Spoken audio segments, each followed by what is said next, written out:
Hi guys, welcome back to our channel. Guys, మన channel cricket సంబంధించిన ప్రతి చిన్న అప్డేట్ మన ఛానల్లో రెగ్యులర్ వస్తుంటాయి. ఇంకా మన ఛానల్ని సబ్స్క్రైబ్ చేసుకోకపోతే గైస్ వెంటనే సబ్స్క్రైబ్ చేసుకోండి అండ్ పక్కన బెల్ని యాక్టివేట్ చేసుకోండి. అండ్ అదే ఇంకా మన వీడియోని లైక్ చెప్తే గైస్ వెంటనే లైక్ చేసి మన వీడియోకి అయితే ఎంట్రేద్దాం. గైస్ తప్పకుండా లైక్ చేయండి. లైక్ చేస్తే మన వీడియో మార్కెట్కి ఫాస్ట్ రీచ్ అవుతుంది. ఇక ఆ పిచ్చి మీద ఆ స్కోర్ అయితే సరిపోదు. ఎందుకు సరిపోదంటే బౌలింగ్ అటాక్ చూస్తే అందరు కూడా అర్థమవుతుంది. సో ఆ బౌలింగ్ అటాక్ ఉంది కాబట్టి ఆ పిచ్చి మీద ఆ స్కోర్ అయితే సరిపోదు. పార్ స్కోర్ కంటే ఒక 20-30 రన్లు ఎక్కువనే కొట్టాలి. ఇక మనోళ్ళు 6 ఓవర్లో చూసుకుంటే 105 రన్లు అయితే స్కోర్ చేసిళ్ళు పవర్ ప్లేలో. అంటే 36 బాల్లోనే 105 రన్లు అయితే కొట్టిళ్ళు. ఎప్పుడైతే ట్రావిస్ షేక్ అవుట్ అయ్యో ఇక తర్వాత స్కోర్ అయితే రాలేదు. నెక్స్ట్ 14 ఓవర్లలో చూసుకుంటే జస్ట్ 114 మాత్రం కొట్టిళ్ళు. వికెట్స్ చూసుకుంటే 8 వికెట్లు చేతిలో ఉన్నాయి, అయినా కానీ 114 కొట్టిళ్ళు. ఇషాన్ కిషన్ వికెట్ అనేది టర్నింగ్ పాయింట్ అని చెప్పుకోవచ్చు. ఆ క్యాచ్ అనేది టర్నింగ్ పాయింట్. బట్ ఎనీవే తర్వాత కూడా మనకి డీప్ బ్యాటింగ్ అవుతుంది. ఎస్ఆర్హెచ్ మేనేజ్మెంట్ కూడా పొరపాటు చేసింది ఖచ్చితంగా. ఇన్ఫార్మ్ బ్యాట్మెన్ నితీష్ కుమార్ రెడ్డిని పంపించలేదు. అనికిత్ వర్మ ప్లేస్లో అతన్ని పంపించేది ఉండేది. లేదనుకుంటే ఇట నెంబర్ 4లోనే నితీష్ కుమార్ రెడ్డి వస్తే బెటర్ అయితే ఉండేది. ఎప్పుడైతే ఓపెనర్స్ ఇద్దరు అవుట్ అయ్యో అండ్ ఇషాన్ కిషన్ అవుట్ అయిందో ఇక తర్వాత రన్స్ మొత్తం డ్రై అయినాయి. బౌండరీస్ రావడం లేదు. చాలా అంతలా ఇబ్బంది అయితే పడ్డారు. క్లాస్ అని ఆట తీరు చూస్తే మాత్రం ఎస్ఆర్హెచ్ ఫ్యాన్స్ మాత్రం తట్టుకోలేకపోతున్నారు. అలాంటి నాకైతే ఆడిండు. అతన్ని ఏమంటే మరి 250, 260 అయితే రాలేదు. ఖచ్చితంగా 100% అతను చేయబట్టే 250, 260 అయితే రాలేదు. అతను స్ట్రైక్ రేట్ చూసుకుంటే 118 మాత్రం ఉంది. ఈ సీజన్లోనే మనకి ఫస్ట్ మ్యాచ్ కంచలే ఏదో అనుకుంటున్నాం మనం, ఏంటి క్లాస్ అని ఏ విధంగా ఆడుతున్నాడని. గత సీజన్లో చూసుకుంటే 200, 250 స్ట్రైక్ రేట్తో ఆడిండు. ఫస్ట్ మ్యాచ్లో 150 స్ట్రైక్ రేట్తో ఆడిండు. సెకండ్ మ్యాచ్లో కూడా ఇంకా తగ్గింది. ఇక ఈ మ్యాచ్లో చూసుకుంటే 118 స్ట్రైక్ రేట్ కనబడుతుంది. ఎప్పుడైతే అతను ఇంటర్నేషనల్ నుంచి రిటైర్మెంట్ తీసుకున్నాడో ఇక తర్వాత అతని దగ్గర మంచి ఫామ్ అయితే మనకి కనబడలేదు. ఎస్ఏ T20లో కూడా చాలా అంతా డిసప్పాయింట్ చేసిండు. అండ్ ఇక్కడ కూడా 50s వచ్చినాయి, బట్ స్ట్రైక్ రేట్ చూసుకుంటే తక్కువ ఉంది. 118 స్ట్రైక్ రేట్ అంటే అది అన్యాక్సెప్టబుల్ అని చెప్పుకోవచ్చు. 33 బాళ్ళలో 39 అయితే కొట్టిండు, ఒక 4, ఒక 6 అయితే కొట్టిండు. మరోవైపు 28 బాల్లోనే 74 కొట్టిండు అక్కడ అభిషేక్ శర్మ 264 స్ట్రైక్ రేట్తోని. ఆ స్ట్రైక్ రేట్ ఆడకున్నా అని ఒక 150, 160 స్ట్రైక్ రేట్ అయినా కానీ ఇంకొక 20-25 రన్లు అయితే వచ్చి ఉండేవి. బట్ 118 స్ట్రైక్ రేట్ అంటే చాలా అంతా డిసప్పాయింట్మెంట్ అయితే మనకైతే కనబడుతుంది క్లాస్ అని దగ్గర నుంచి. అసలుగా అతనికి కనెక్ట్ అవ్వడం లేదు, టైమింగ్ అవ్వడం లేదు. మరి అక్కడ మేనేజ్మెంట్ కూడా చాలా అంతా పొరపాటు అయితే చేసింది. అక్కడ హెడ్ కోచ్ డానియల్ వెటర్ కానీ ఇషాన్ కిషన్ కూడా చెప్పేసి ఉండేది. ఎందుకంటే నితీష్ కుమార్ రెడ్డి ఫామ్లో ఉన్నాడు, అతన్ని త్వరగా పంపిన బెటర్ అయితే ఉండేది. బట్ అతను ఒక్కటే బాల్ ఆడిండు నితీష్ కుమార్ రెడ్డి. సో లాస్ట్ 2 మ్యాచ్లో అంత మంచి నాక్స్ ఆడిన నితీష్ కుమార్ రెడ్డికి ఒకటే బాల్ ఆడడానికి అవకాశం వచ్చింది. అతనికి గిట్ట కొంచెం ఎర్లీగా బ్యాటింగ్ వస్తే గిట్ట సిచ్యువేషన్ అన్నది డిఫరెంట్గా అయితే ఉండేది.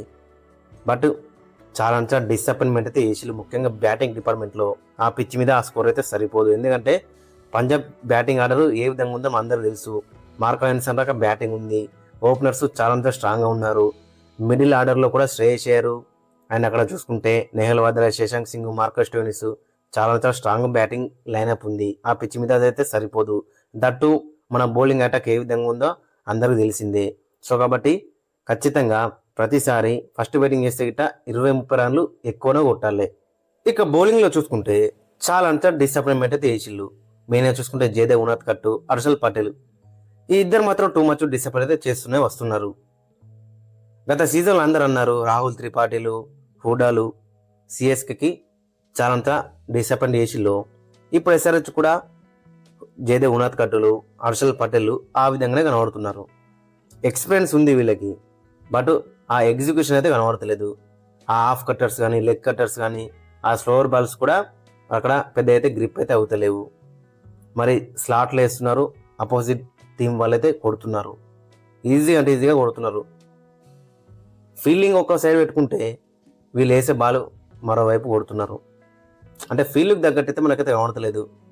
వీళ్ళ స్ట్రాటజీ వచ్చేసి జయదేవ్ ఉన్నత్కట్కి చాలా అంత ఎక్స్పీరియన్స్ ఉంది, హర్షల్ పటేల్కి చాలా అంత ఎక్స్పీరియన్స్ ఉంది. బట్ ఫీల్డ్కి తగ్గ బౌలింగ్ వేస్తున్నట్టయితే మనకైతే కనబడతలేదు. మెయిన్ చూసుకుంటే జయదేవ్ ఉన్నత్కట్ చాలా అంత డిసప్పాయింట్మెంట్ వేసిండు. అండ్ హర్షల్ పటేల్ కూడా చాలా అంత డిసప్పాయింట్మెంట్ వేసిండు. హర్షల్ పటేల్ మెయిన్గా చూసుకుంటే 2 ఓవర్లు మాత్రం వేసిండు, దాదాపు 39 రన్లు అయితే ఇచ్చిండు. అంటే ఓవర్కి 20 రన్లు అయితే ఇచ్చిండు. ఇది నాట్ యాక్సెప్టబుల్ అని చెప్పుకోవచ్చు. ఇంత బ్యాడ్ పిచ్ అయినా కానీ ఓవర్కి 20 అంటే టూ మచ్ అని చెప్పుకోవచ్చు. ఇక జయదేవ్ ఉన్నత్కట్ కూడా 3 ఓవర్లు వేసిండు, 40 రన్లు అయితే ఇచ్చిండు. సో ఈ ఇద్దరు ఎక్స్పీరియన్స్ ప్లేయర్స్ దగ్గర నుంచి చాలా రన్స్ అయితే వెళ్తున్నాయి, ప్రతి మ్యాచ్లో వెళ్తున్నాయి.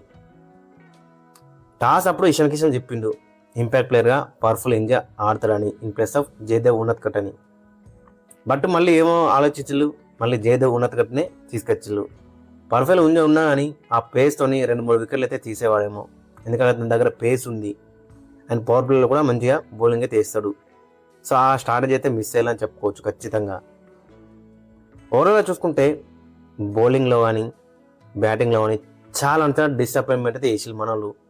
బ్యాటింగ్లో చూసుకుంటే ఓపెనర్ మినవేసి గిట్ట అక్కడ ఏం లేదు. బౌలింగ్లో చూసుకుంటే శివం కుమార్ అండ్ హర్ష దుబే తప్ప మిగతారు చాలా అంతా డిసప్పాయింట్ అయితే వేసిళ్ళు. శివం కుమార్ ఒక్కడే మనకి పాజిటివ్గా కనబడుతున్నాడు ప్రతి మ్యాచ్లో కూడా. బట్ ఆ ఒక్కడే ఏం చేస్తాడు, మిగతా దగ్గర నుంచి వెళ్ళి వికెట్స్ రాకుండా కానీ ఆ రన్స్ అనేది కట్టడి చేస్తే బెటర్ అయితే ఉంటుంది. బట్ ఆ రన్స్ కట్టడి చేస్తలేరు, అటు వికెట్స్ కూడా తీస్తలేరు. సో అది ప్రాబ్లం అవుతుంది ఖచ్చితంగా బౌలింగ్లో.